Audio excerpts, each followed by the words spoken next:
안녕하세요. 저는 30대 초반의 여자입니다. 저는 얼마 전 프로포즈를 받고 양가 부모님께 인사 후 결혼 준비를 시작하려는 예비 신부이기도 합니다. 곧 상견례를 앞두고 있는데 마음이 괜히 붕 뜨고 설레기도 하면서 그러네요. 저에게 프로포즈를 한 남자친구는 참 좋은 사람입니다. 3년 넘게 만나면서 화를 내는 거 본 적이 없거니와 저와 의견이 안 맞을 때도 일단 제 이야기를 먼저 들어주는 사람입니다. 그래서 더 결혼을 해야겠다는 생각을 하기도 했지만 남자친구의 부모님을 만나 뵙고 확신을 하게 되었습니다. 두 분 다 너무 유하시고 제 사정을 봐주시려고 배려해 주시는 게 보여서 오히려 제가 죄송할 정도였거든요. 남자친구의 형과 누나도 너무 잘 대해 주셔서 저와 아버지밖에 없는 저희 집에 남자친구가 인사 왔을 때 허전했겠다 싶었습니다. 제가 외동딸인 걸 알고 어머님께서 우리는 다른 때 모이면 되니까 명절에는 아버님하고 보내요. 왜 이런 얘기 먼저 하냐면 요즘 아가씨들은 그런 게 스트레스라고 들어서 우리 막내 장가 가는데 오해받을까 걱정돼서 우리 며느리랑 사위는 이미 내 식구니까 우리 스타일 다 아는데 새 사람 맞으려니 또 이래요. 라며 웃으시더라고요. 남자친구 형수님은 곁에서 어머니 그런 건 나중에 말해줘도 된다니까요. 딱 봐도 우리 어머님, 아버님 사람 좋다고 다 써있는데 뭐가 걱정이에요. 나는 안 좋은 사람이라 시부모님한테 막 까불어요. 시연 씨도 편해지면 나처럼 해요. 라며 어머님, 아버님 사이에 앉아 장난치시더라고요. 그러자 남자친구 누나가 언니, 아무리 그래도 이 집 딸은 나예요. 맨날 내 자리 뺐더라.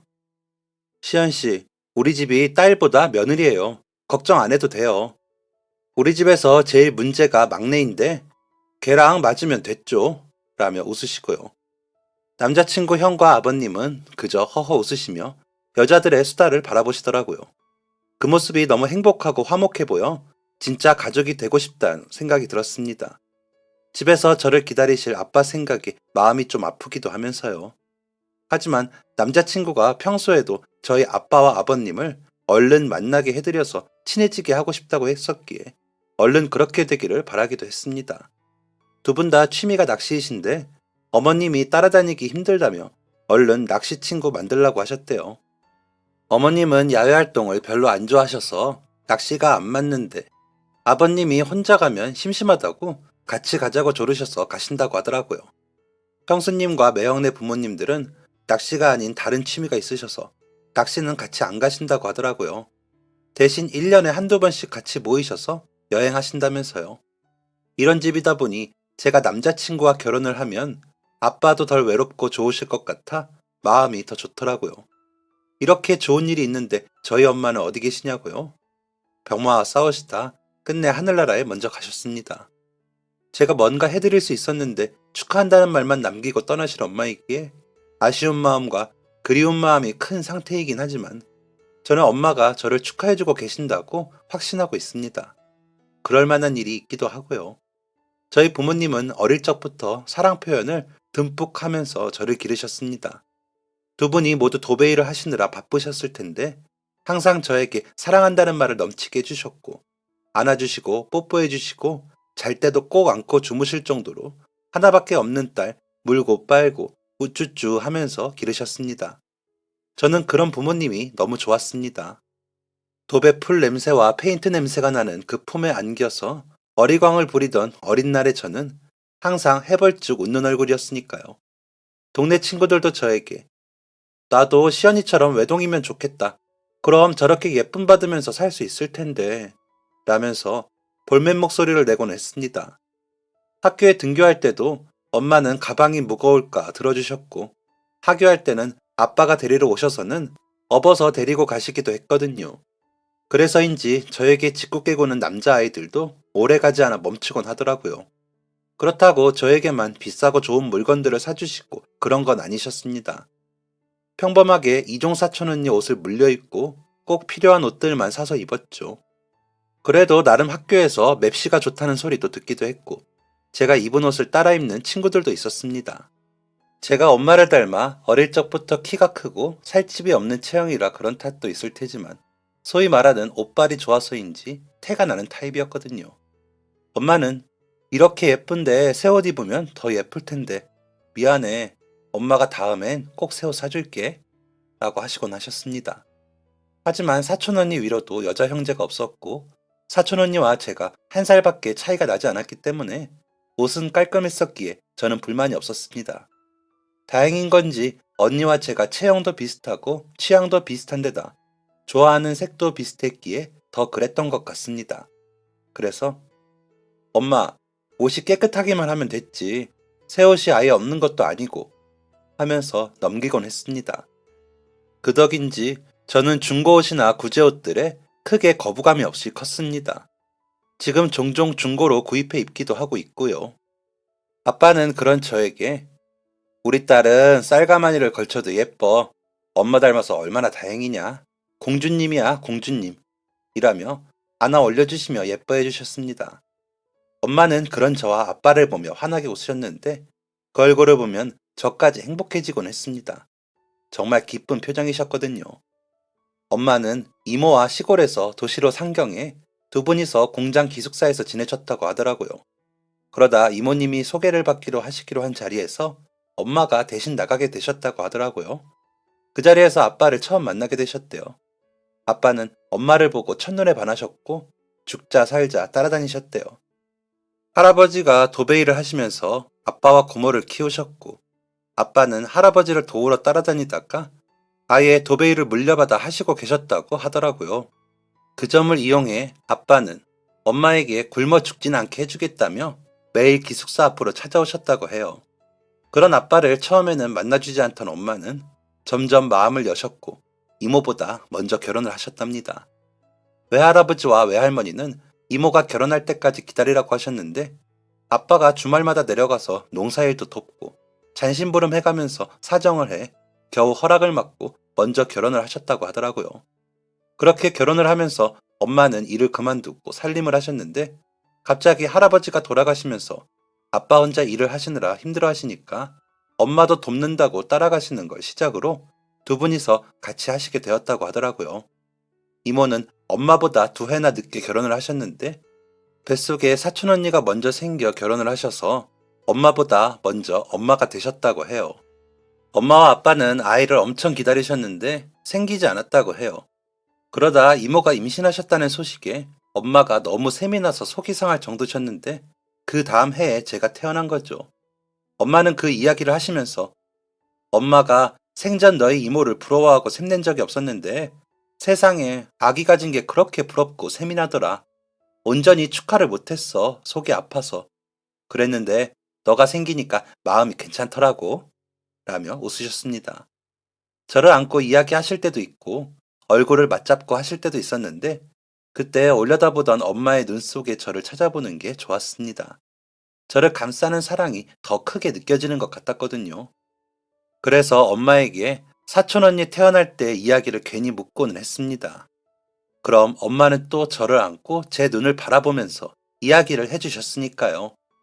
제가 태어나고 엄마와 이모는 사이가 더 좋아지셨는데 이모는 저보다 2살 어린 사촌 남동생을 낳으시면서 이모가 저를 같이 봐주실 때도 많았습니다. 이모부는 엄마와 이모가 같이 다니던 회사에서 만나셨다는데 자세한 내용은 모르고 결혼하시면서 저희 집 근처에 장사를 시작해 이사를 오셨다고 했거든요. 그래서 가까이 살다 보니 저를 이모 댁에 자주 맡기셨습니다. 가면 사촌 언니도 있고 동생도 있으니 심심하지 않아 좋았고 숙제도 같이 하니까 저도 좋았고요. 그런데도 엄마는 제가 학교에서 돌아와 같이 보내지 못하는 시간에 대한 미안함을 크게 가지시곤 하셨습니다. 처음에 학교에 입학할 때도 걱정을 크게 하셨죠. 혹시나 엄마가 일한다고 아이들이 따돌리고 엄마들이 친한 아이들끼리만 놀게 할까봐요. 괜한 걱정이었는데 말이죠. 그런 엄마께 아빠는 당신이 가서 기 좀 죽여주고 와. 그럼 애들도 우리 시연이 함부로 얕보지 못할 거 아니야? 라면서 집 근처 가장 좋은 여성복 매장에 가서 코트를 사주셨습니다. 짙은 녹색의 코트는 엄마와 너무 잘 어울렸고 정말 입학식에 온 엄마들 중 제일 예뻐 보였습니다. 그래서 저는 입학식 내내 기분이 더 좋았습니다. 저렇게 예쁜 사람이 우리 엄마라는 사실이 자랑스럽기도 했으니까요. 그래서 방실방실 잘 웃고 대답도 잘하면서 신이 난 것을 감추지 않았던 것 같습니다. 그렇게 입학식을 끝내고는 예쁜 엄마 손을 잡고 싱글벙글 웃으며 아빠를 만나러 갔습니다. 같이 짜장면을 먹으러 가기로 약속을 해놓은 상태였거든요. 아빠는 갑자기 잡힌 일 때문에 입학식에 못 가시는 대신 짜장면은 같이 먹자고 하셨거든요. 입학식에 다녀오면 다 해놓으신다고요. 하지만 아빠는 일이 많으셨는지 서두르셨는데도 다 못하셨더라고요. 그런 아빠를 본 엄마는 이걸 혼자 다 했어요.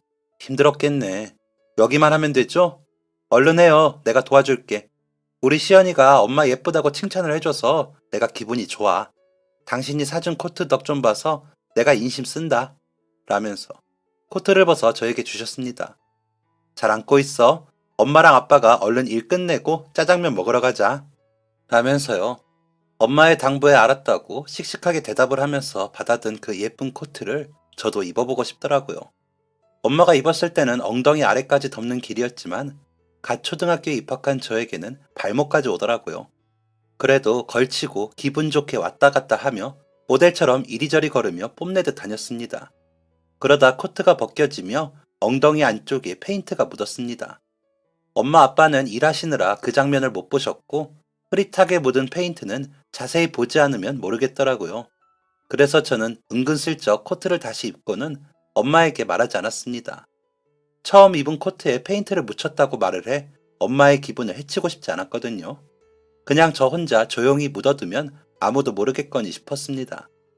일을 마치신 엄마와 아빠를 아무렇지 않게 맞이하고는 짜장면을 먹으러 갔습니다. 얼마나 맛있던지 다음날 사촌언니와 사촌동생에게 자랑을 할 정도였습니다. 엄마랑 아빠가 저녁은 이모부가 하시는 치킨집에서 치킨을 사주셨는데 그것도 자랑을 했을 정도였습니다. 지금도 제 기억 속에 초등학교 입학일은 가장 완벽한 날 중에 하루였습니다. 엄마와 아빠가 저를 위해 온전히 하루를 보낸 날들은 모두 행복했지만 유난히 그날은 더 그렇게 느껴졌습니다. 왜인지는 아직도 모르겠어요. 어쩌면 엄마의 표정이 너무 행복해 보여서일 수도 있고 엄마가 유난히 더 예뻤던 날이어서일 수도 있다는 생각을 하지만 엄마는 그 후로 좋은 일이 있을 때마다 그 코트를 입으셨고 그때마다 더 예쁘셨습니다. 아빠도 엄마가 그 코트를 꺼내어 입으실 때면 아이고 사모님 오늘따라 더 멋부리셨습니다 라면서 웃으시곤 하셨으니까요. 제가 만들어 놓은 페인트 자국은 잊어버리고 그저 엄마가 그 코트를 입고 외출하시는 날에는 엄마가 예쁘다고 생각했습니다. 그런 날들은 생각보다 많진 않았지만 엄마의 몇 안 되는 외출복 중 제일 엄마와 잘 어울리는 옷이라고 생각했습니다. 그래서인지 그 코트에 대한 남다른 애착이 있었던 것 같기도 하고요. 그냥 그 코트를 입은 엄마의 모습을 근사하다고 생각하며 더 좋아했던 것 같습니다. 학부모 모임, 친척들 결혼식, 부모님 친구분들 각종 행사 등등 엄마는 그 녹색 코트를 입고 참석하시며 맵시를 뽐내셨습니다. 엄마, 난 엄마가 이 코트 입는 날이 제일 예뻐 보이는 것 같아. 라면서 엄마를 올려다보며 제가 품에 안기면 엄마는 우리 공주 고맙습니다 하면서 기뻐하셨습니다. 그러던 어느 날부터 엄마는 그 코트를 입지 않으셨습니다. 저는 그저 엄마가 외출할 일이 없어 그러신가 보다 했죠. 제가 중학교에 들어가고 얼마 후 엄마는 매우 바빠지셨거든요.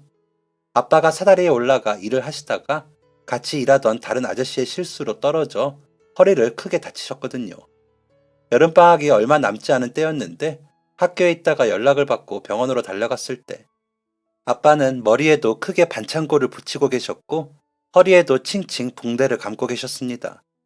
제가 병실에 들어가는데도 아빠는 일어나지도 못하시고 고개만 겨우 돌리셨습니다. 몸통을 아예 움직이지를 못해 누운 채로만 계셔야 했습니다. 엄마는 그런 아빠 곁에서 손과 발이 된 것처럼 수발을 드셨습니다. 하지만 쌓여가는 병원비를 감당하기에는 저희 집은 여유롭지 못했습니다.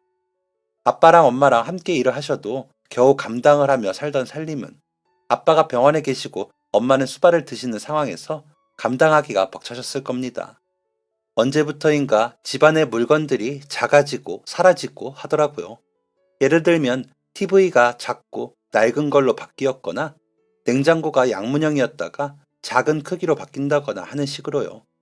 아빠에게 선물 받았다며 좋아하시던 반지나 팔찌 같은 작은 주얼리 종류들도 안 보이기 시작했죠. 그러면서도 엄마는 저를 만나실 때마다 웃으셨습니다. 아빠가 오늘은 옆으로 돌아 누우셨어. 아직 일어나 앉기는 힘드시지만 곧 하실 수 있을 것 같아. 식사도 전보다 더 많이 하셨다. 라며 병원에서 있었던 일들을 말씀하시면서도 하나도 힘들지 않으신 것처럼 웃으셨습니다. 아빠는 엄마가 아빠 때문에 너무 힘들어 하시지. 얼른 일어나야 될 텐데 시연이한테도 미안해. 아빠가 지금 이러고 있으면 안 되는데. 라며 속상해 하시기도 하셨는데 엄마는 그런 티가 전혀 나지 않았습니다. 그러다 아빠가 휠체어에 앉아 생활을 하실 수 있게 되면서 4개월의 긴 병원 생활을 마치고 집으로 돌아오셨습니다. 아빠가 퇴원만 하시면 모든 일이 다 해결될 줄 알았지만 엄마의 고단한 일상은 그때부터가 시작이었습니다. 여전히 아빠는 일을 하시지 못하셨고 생활비는 들고 재활을 위해 병원에도 가야 했으니 돈이 필요했죠. 엄마는 그 생활비를 채우기 위해 다른 도배업체 아르바이트식으로 일을 나가셨습니다. 점심때는 집으로 와 아빠를 챙기시고 다시 나가셨다가 저녁에 와서 아빠 재활운동을 도우시고 저도 챙기시고 주무셨습니다. 안 그래도 마른 엄마가 점점 더 말라가는 게 보였습니다. 제가 할 수 있는 일이라고는 그저 열심히 공부해 좋은 점수로 엄마를 기쁘게 하는 것뿐이었습니다. 아빠 다리나 어깨 마사지를 하거나 이야기 상대를 해드리는 것은 당연한 것이니 도와드린다고 할 수도 없었고요. 아빠는 엄마에게 항상 미안하다고 하시면서 고맙다고도 하셨는데 엄마는 그럴 때마다 그러니까 얼른 나와서 갚아. 나 힘들어. 그런데도 어떻게 해. 나는 시연이 아빠 당신이 이렇게 좋은데 나가서도 당신만 눈에 아른거려서 큰일이야. 왜 이렇게 보고 싶어? 맨날 붙어 있다가 이렇게 떨어져 있어서 그런가 봐. 라며 웃곤 하셨습니다. 아빠는 그런 엄마를 보시면서 크게 웃으시면서 그래 알았어. 얼른 나와서 당신 고생도 그만 시키고 내가 당신 목까지 일 다 할게. 라고 약속을 하시곤 하셨습니다. 아빠는 정말 그 약속을 지키시려는 듯 엄마가 안 계실 때도 혼자서 움직이는 연습을 하시기도 하셨습니다. 다행히도 발끝까지 감각이 무뎌지지 않았던 아빠는 열심히 재활을 하면 걸을 수 있다고 하셨거든요. 그래서 아빠도 열심히 노력하셨습니다. 그 결과 태어난 지 6개월 만에 목발을 짚고 걸으실 수 있었고 제 고등학교 입학식에는 지팡이를 짚고 오실 수 있으셨습니다. 물론 일을 하실 수는 없으셨지만 엄마가 신경을 덜 쓰실 정도로 되신 것만 해도 엄마는 기뻐하셨습니다. 너희 아빠가 저렇게 열심히 하는데 엄마도 더 열심히 해야지. 반찬도 더 신경 써야지. 라면서 저에게 신나서 이야기하셨거든요. 이모랑 이모부는 아빠가 집에만 계시기 시작하면서 집으로 자주 놀러 오셨습니다. 오셔서는 괜히 이 얘기 저 얘기 하고 가시곤 하셨죠. 이모부는 치킨도 튀겨 오시고 이모는 반찬을 만들어 오시기도 했고요. 사촌 언니와 사촌 동생은 워낙 자주 오고 가니 따로 인사할 말이 없을 정도로 지냈고요. 아빠가 편찮으신 이후로 언니와 동생은 더 저를 챙겼습니다. 혹시나 제가 소외감을 느끼지는 않을까 배려해주는 게 느껴져 너무 고맙더라고요. 고모는 몸에 좋다는 약재들을 멀리서 보내오시곤 하셨습니다. 따로 엄마에게 연락은 하시는 것 같았고 저에게는 별 말씀이 없어 몰랐는데 아빠는 고모가 보내오는 약재 우린물을 마시실 때마다 이거 효과 있다고 해서 먹기는 하는데 나보다 너희 엄마가 마셔야 하는 거 아니냐? 살이 더 빠졌어. 라고 하셨습니다. 엄마는 더 나은 수입을 위해 가사 도우미 일을 하시기 시작하셨는데 아침부터 저녁 때까지 이리저리 바쁘게 움직이시느라 식사도 제대로 챙기지 않으시는 것 같았습니다. 집에 오셔서도 아빠의 하루를 물으시며 겨우 몇 젓가락 뜨시고는 씻고 바로 주무시곤 하셨거든요. 저는 그런 엄마의 고단함을 덜어드리기 위해 여전히 열심히 공부했고 청소와 빨래를 도맡아 했습니다. 그러면서도 저희 가족은 희망을 버리지 않았습니다. 어쨌거나 아빠는 점점 더 나아지고 계셨으니까요. 누워만 계시면서 식사며 대소변, 기저귀를 갈아야 했던 시기를 지나 지팡이를 짚기는 하셔도 걸을 수 있게 되었으니까요. 더 좋은 상태가 되겠다는 아빠의 의지도 강하셨고 그만큼 열심히 운동을 하시고 계시다는 걸 알고 있었기에 희망을 버리지 않고 더 나아지기를 바라며 버텼습니다. 하지만 그 희망은 엄마를 갈아 넣은 토양 위에 피운 꽃이라는 것을 우리 가족 모두 알고 있었지만 내색하진 않았습니다. 저는 제가 대학을 가고 취직을 하면 엄마에게 그만큼 보상이 될 거라는 큰 착각을 하고 있었고, 아빠는 얼른 좋아져서 다시 도배일을 하실 거라고 생각하고 계셨으니까 조금만 더 엄마가 버텨주기만을 바랄 뿐이었죠. 미안함과 고마움에 대한 표현을 그저 각자 자리에서 열심히 하는 것으로 대신하려고만 했습니다. 그게 엄마에게는 희망이라는 이름의 고문이 될 수 있다는 걸 까맣게 모른 채 말이죠. 지금 생각해보면 그러면 안 됐습니다. 고맙다고 말하고 미안하다고 말해야 했습니다. 그러면 엄마가 뒤돌아 한숨 쉬시면서 지친 마음을 달래느라 병드는 일 따위 없었을지도 모릅니다. 그 지친 마음을 너무 등한시하고 당연시하면 안 되는 것이었습니다. 한 번이라도 더 표현하고 말했어야 했습니다. 그랬다면 엄마가 속으로 그런 병이 쌓이지 않았겠죠. 어쩌면 엄마에게 저는 그저 공부를 열심히 하고 있는 것으로 모든 것을 대신하려고만 했던 것 같습니다. 그게 엄마가 좋은 일이 아니라 저를 위한 일인데도 엄마가 저를 사랑하는 그 마음을 이용해 엄마에게 월권을 행사한다는 것을 몰랐던 거죠. 말썽 안 부리고 공부만 잘하면 자식으로서 모든 걸 다 하는 줄 단단히 착각했던 겁니다. 건방지고 웃기는 일이죠. 결국 성적 좋아 좋은 대학 가고 좋은 회사 가는 건 엄마가 아니라 저였는데 말이죠. 그저 저의 미래를 위해 제 할 일을 하는 것 뿐이었는데 마치 엄마를 위해 대단한 일을 하는 양 굴면서 부끄러운지도 몰랐습니다. 엄마는 그런데도 저에게 엄마는 우리 시연이 덕에 살아 고마워 라고 하셨습니다. 제가 고등학교에 가면서 아빠가 빨래나 청소를 하시고 반찬과 밥도 하셨거든요. 그런데 가끔 제가 아빠를 챙긴답시고 뭐라도 해놓으면 그렇게 좋아하시면서 그렇게 말씀하시면서 저를 품에 안고 볼을 부비면서 웃으셨습니다. 그런 엄마의 모습을 자주 보고 싶다가도 공부한다는 핑계로 자주 하지도 못하면서 그렇게 잘난 척을 했습니다. 아빠는 내가 한다고 하는데 그래도 제대로 못하지. 미안해. 더 꼼꼼히 할게요. 라면서 말씀하시곤 하셨는데 그런 아빠를 보며 엄마는 아이고 그런 말씀 마세요. 저는 지금도 너무 감사합니다. 내가 일한답시고 당신이랑 시연이 더 못 챙겨서 미안하지. 엄마가 입학식도 못 가고 엄마가 나빴지? 라며 웃으셨습니다. 그런 엄마에게 대학교 입학식에는 꼭 와야 해. 고등학교 졸업식에도 라며 대답했습니다.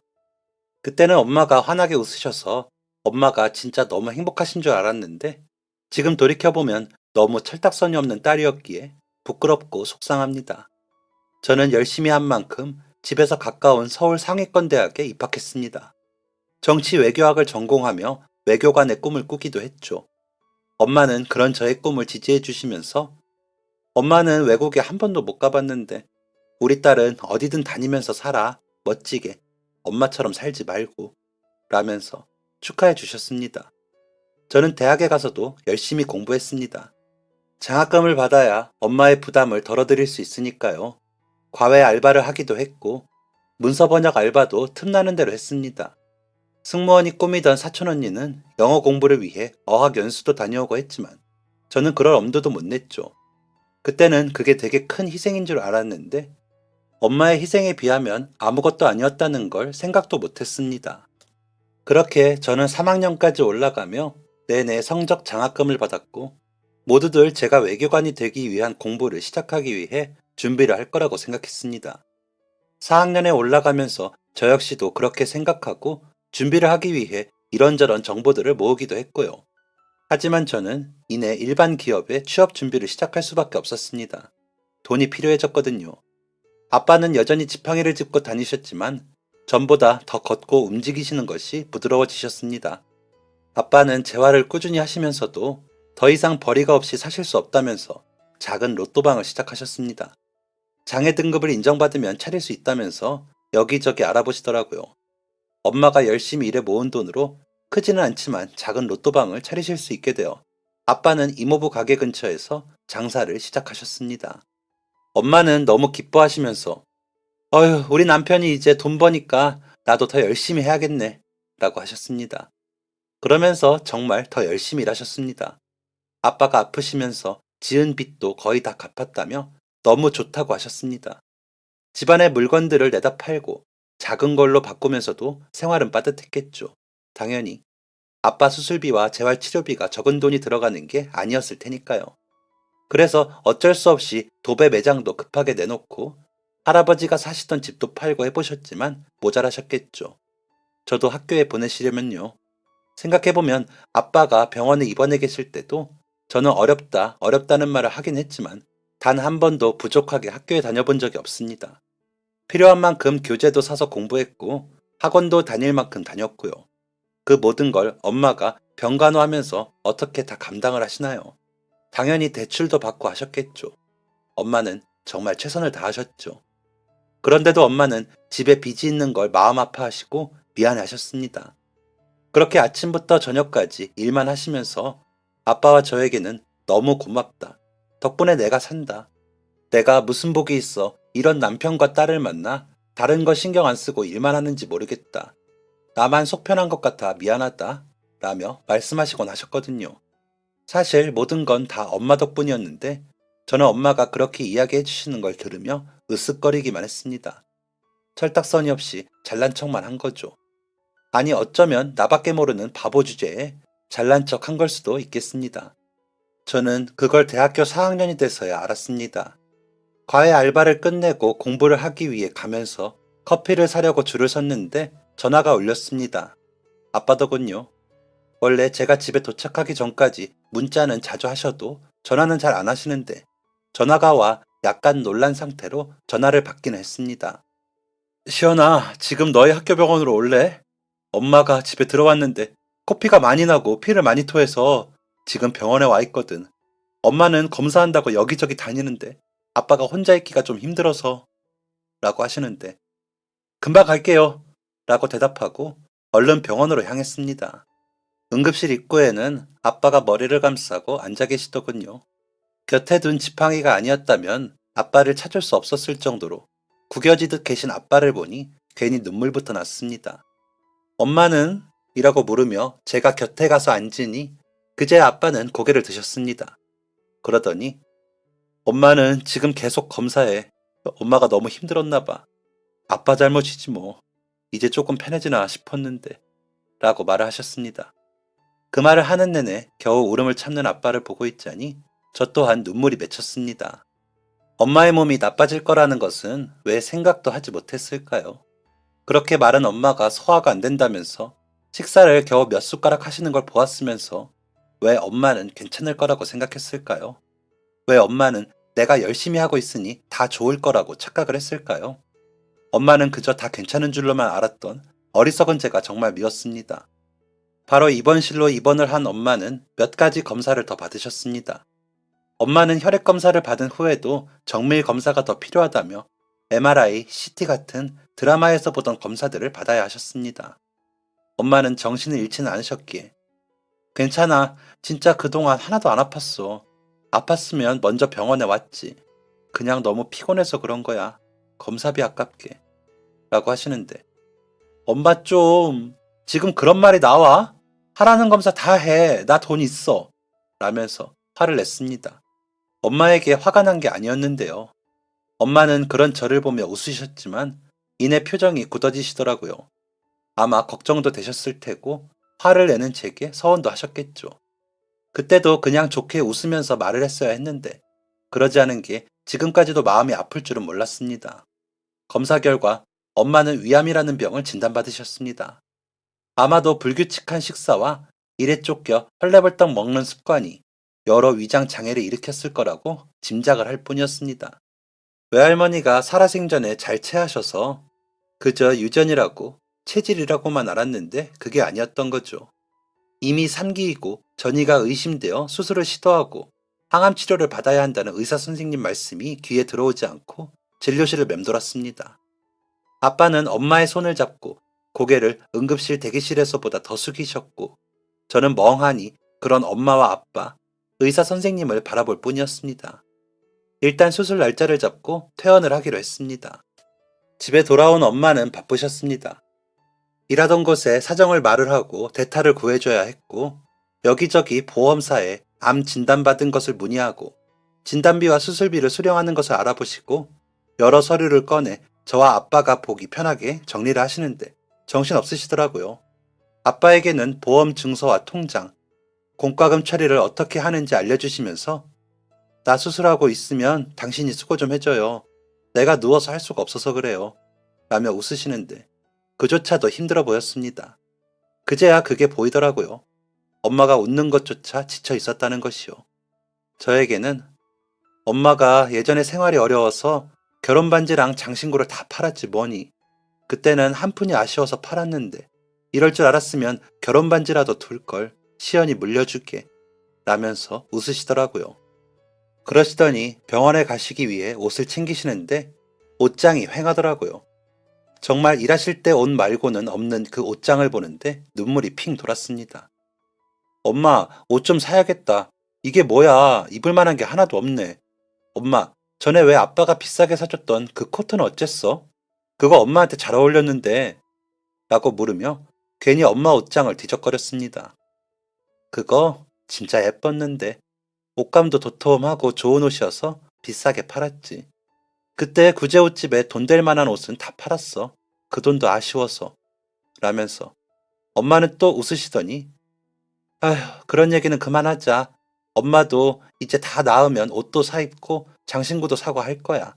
수술하고 항암 치료 잘 받고 얼른 나을 테니까 시연이는 외교관 되는 거나 신경 써. 라고 하시더라고요. 저는 아무 말도 못하고 울었습니다. 엄마는 좋아하는 옷조차 포기하고 살아온 그 시간 동안 저는 모든 걸 누리며 살았으니까요. 엄마의 그런 희생을 모르지 않았으면서 약간씩 도우며 대단한 일을 하는 양 착한 척 하면서 말이죠. 그런 저의 허영과 자만에 대한 대가로 엄마는 병들어가고 있었는데 그걸 모르고 있었다는 게 너무 부끄럽고 미안해 울었습니다. 그런 바보 같은 딸에게 항상 미안하고 고마운 더 바보 같은 엄마가 안쓰러워 울었습니다. 그러면서도 저를 위해 살라는 엄마의 말에 안심하는 제가 징그러워 울었습니다. 그래서 저는 여기저기 엄마의 코트와 비슷한 코트를 찾기 위해 애를 썼습니다. 엄마가 코트를 샀던 그 브랜드는 이미 없어진 지 오래라 비슷한 옷을 찾기란 힘들더라고요. 엄마에게 퇴원 선물로 하고 싶어서 찾는데 아무리 뒤져도 비슷한 디자인의 그 세 개 코트를 찾을 수가 없었습니다.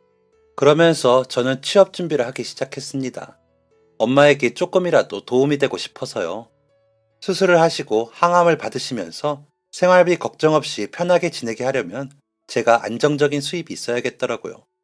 그래서 저는 외교관이라는 오랜 꿈을 접고 취업을 하기로 결심했습니다. 저는 남미 쪽에 관심이 많아 영어와 스페인어를 공부하고 있었기에 언어 특기를 살려 무역회사에 들어가면 좋을 것 같아 공부를 시작했습니다.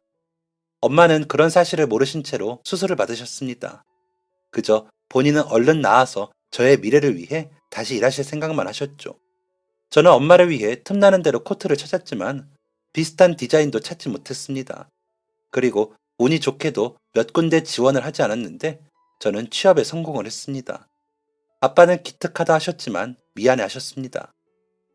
아빠가 너무 오래 제 역할을 못해서 엄마도 저리 병이 나고 우리 딸이 꿈도 포기하게 돼서 미안해. 아빠 잘못이다. 라면서 눈에 눈물이 고이셨습니다. 하지만 아빠는 잘못한 게 없으셨습니다.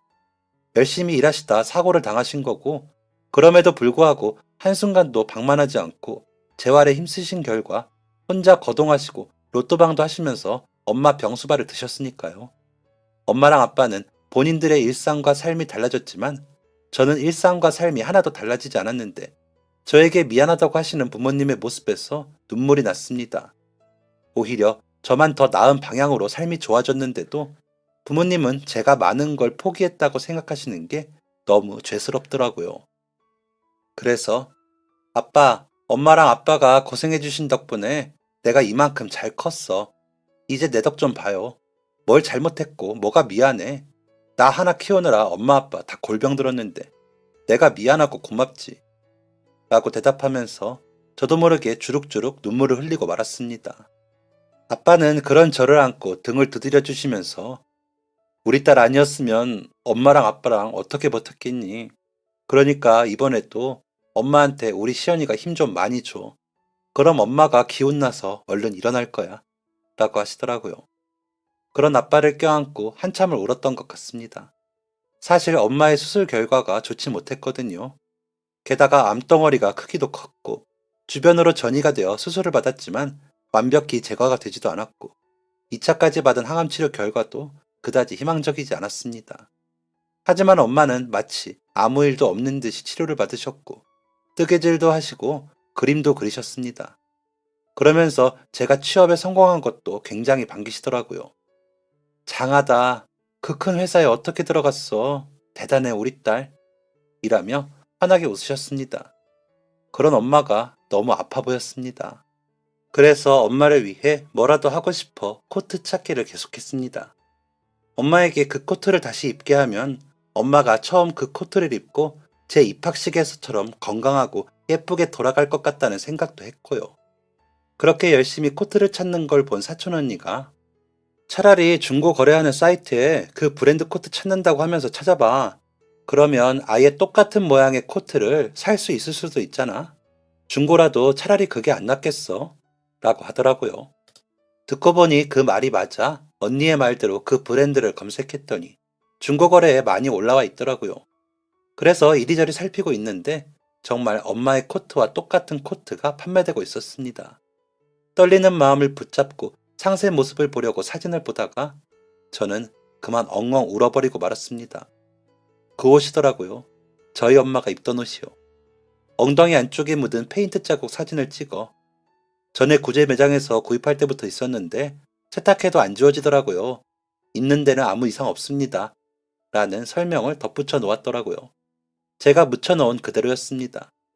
엄마에게도 말하지 않았던 비밀스러운 그 자국을 엄마가 정말 몰랐을까 싶을 정도로 여전히 뚜렷이 있더라고요.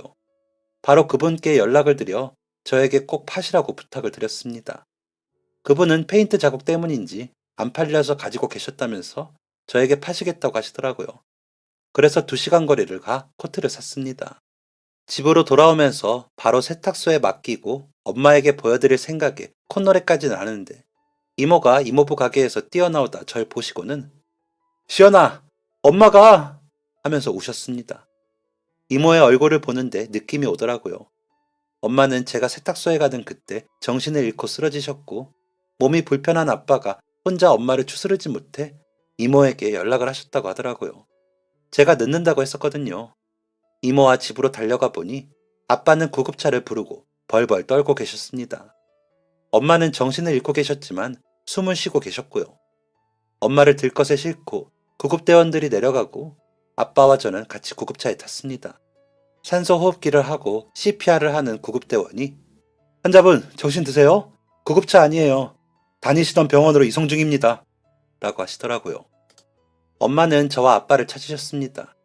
구급대원분이 저희에게 자리를 비켜주시자 엄마는 손을 뻗더니 사랑해 라면서 제 손을 잡으시더라고요.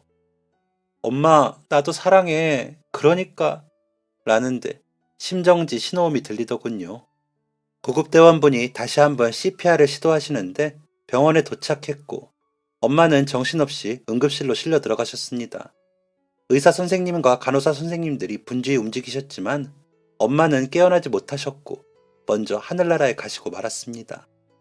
어떤 정신으로 장례식을 치렀는지 모릅니다. 정신없이 장례를 치르고 엄마를 납골당에 모시고 집으로 돌아와서도 아무 생각이 없었던 것 같습니다. 아빠와 저는 2달 정도를 서로 별말 없이 지냈던 것 같습니다. 그러던 어느 날 집으로 돌아왔는데 아빠가 눈물이 가득한 눈으로 저를 맞이하시더군요. 제가 세탁소에 맡겼던 그 코트를 아는 채로요. 세탁소 사장님이 너가 안 찾아간다고 정신없을 것 같아서 이제야 준다고 하시더라.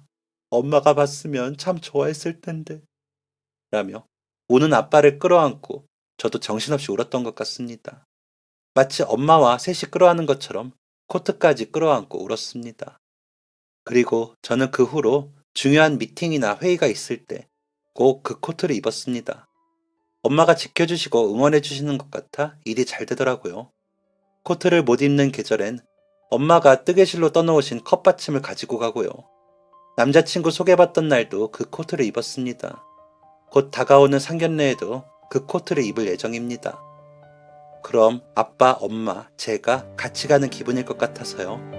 그리고 결혼해서도 잘 살 것 같아서요. 그러지 않을까요? 엄마가 고생하시고 희생하셨던 만큼 저는 앞으로 더 열심히 살려고 합니다. 그래야 엄마가 안 슬퍼하실 거라고 아빠가 그러시더라고요. 그래서 꼭 행복하려고요. 꼭이요. 엄마, 나 시집가서도 잘 살게. 엄마처럼 환하게 웃으면서 그렇게 살게.